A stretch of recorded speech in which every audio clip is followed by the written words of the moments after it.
Salam dengan Islam justru berawal dari kepakarannya terhadap Taurat, kitab suci umat Yahudi, kitab-kitab suci terdahulu.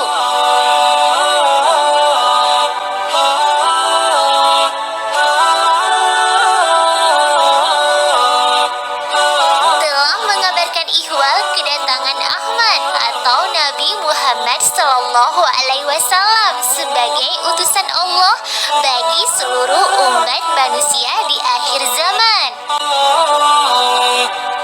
Di antaranya adalah Taurat yang diperuntukkan bagi kaum Yahudi. Dalam kehidupan Nabi Muhammad Sallallahu Alaihi Wasallam, kaum Yahudi tidak lantas menerima risalah Islam.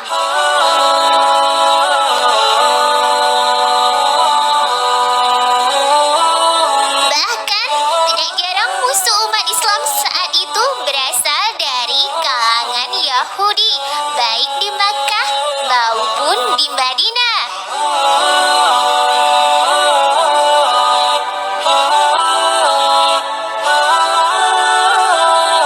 Namun, tidak semua Yahudi memusuhi Islam. Salah satunya adalah Husain bin Salam. Sebelum memeluk Islam, Husain bin Salam merupakan seorang kepala pendeta Yahudi di Yastrib atau Madinah. Sebagai seorang tokoh penting, masyarakat Yastrib menghormati Husain bin Salam. Sosok tersebut juga dikenal luas sebagai pribadi yang baik, cerdas, dan jujur. Di kuilnya, Husain banyak menghabiskan hari dengan mendaras dan mempelajari Taurat. Baginya, tidak ada lebih bernilai selain waktu. Bahkan, rutinitas kesehariannya dipilah menjadi 3 bagian.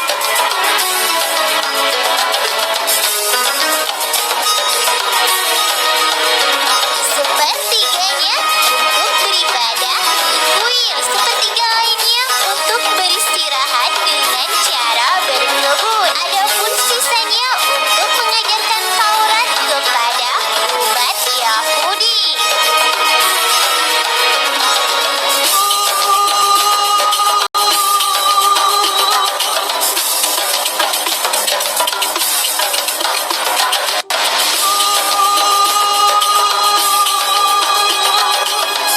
Sebagai pakar Taurat, Husain bin Salam sangat memahami maksud pencantuman nama Ahmad dalam kitab suci tersebut.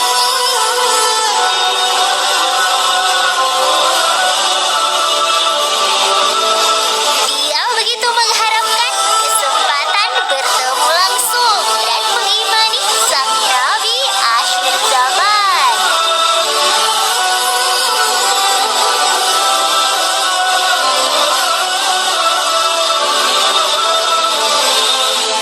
Setiap kali menemukan ayat Taurat yang mengabarkan kedatangan Ahmad, Husain sering merenungkan dan membacanya berulang kali.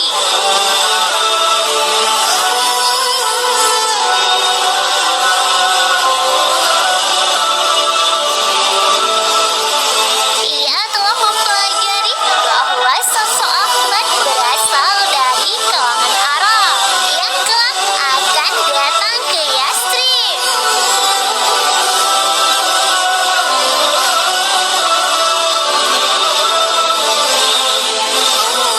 Husain semakin giat mempelajari ciri-ciri sosok Nabi bagi sekalian umat manusia, sampailah kabar mengenai seorang tokoh Arab dari Makkah.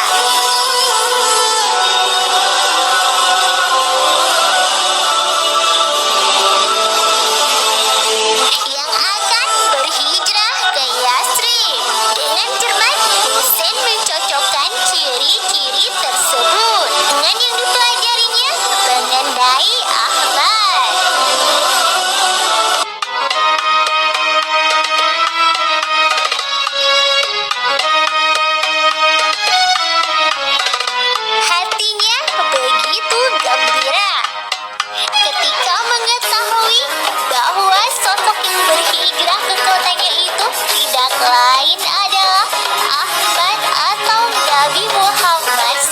Shallallahu Alaihi Wasallam. Husain selalu berdoa kepada Allah Subhanahu wa Ta'ala agar memanjangkan umurnya sehingga dapat berjumpa dengan Rasulullah. Akan tetapi Husain bin Salam sempat merahasiakan kepada kaumnya keterangan bahwa sosok yang berhijrah itu merupakan pembawa risalah sebagaimana yang telah disebutkan Taurat.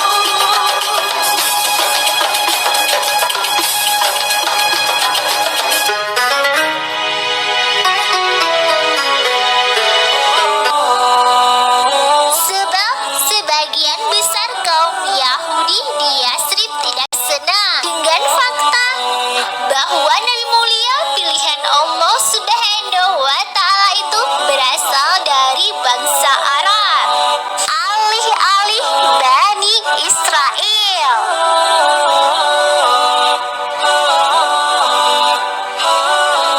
Namun bagaimanapun Husain tetap bertekad untuk mengimani Nabi Muhammad dan risalah yang dibawanya walaupun kaumnya sendiri menolak.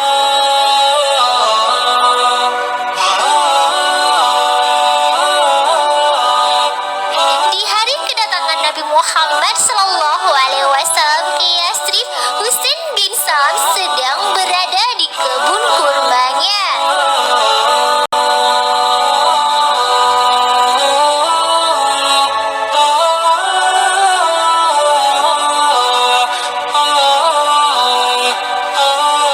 Sementara itu, di kejauhan orang-orang Muslim Yasrib sudah berkerumun.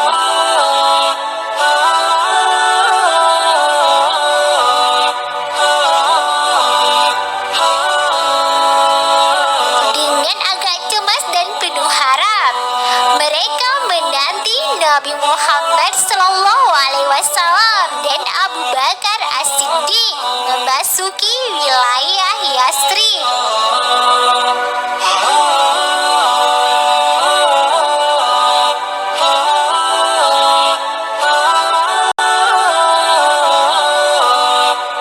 Meski tidak menggabungkan diri dengan kaum muslimin itu, Husain juga menunggu dengan hati berdebar.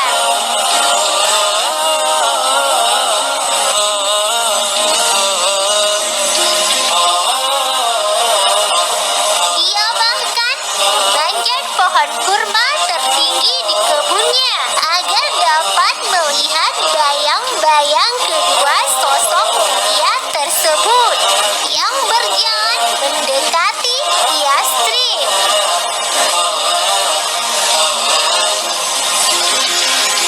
Ketika Rasulullah dan Abu Bakar diketahui telah tiba di Kuba, beberapa warga Yasrib menyerukan nama beliau Sallallahu Alaihi Wasallam. Begitu mendengar kabar ini, Husain bin Salam ikut menggemakan takbir. Saat itulah ibu Husain, Khalidah binti Haris, melihatnya dan menunggu Husain turun dari pohon.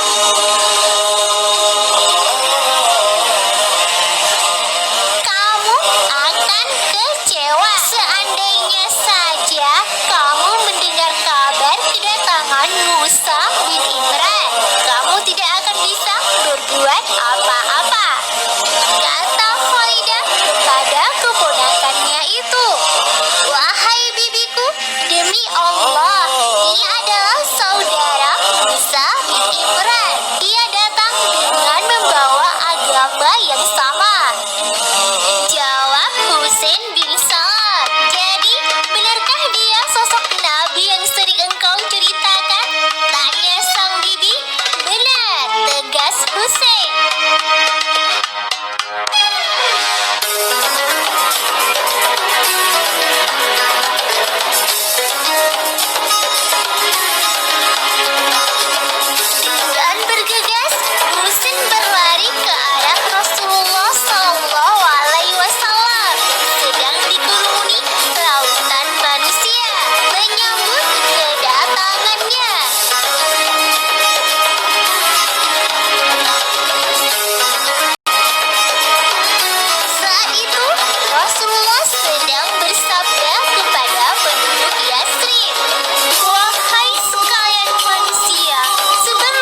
amat dirindukannya itu.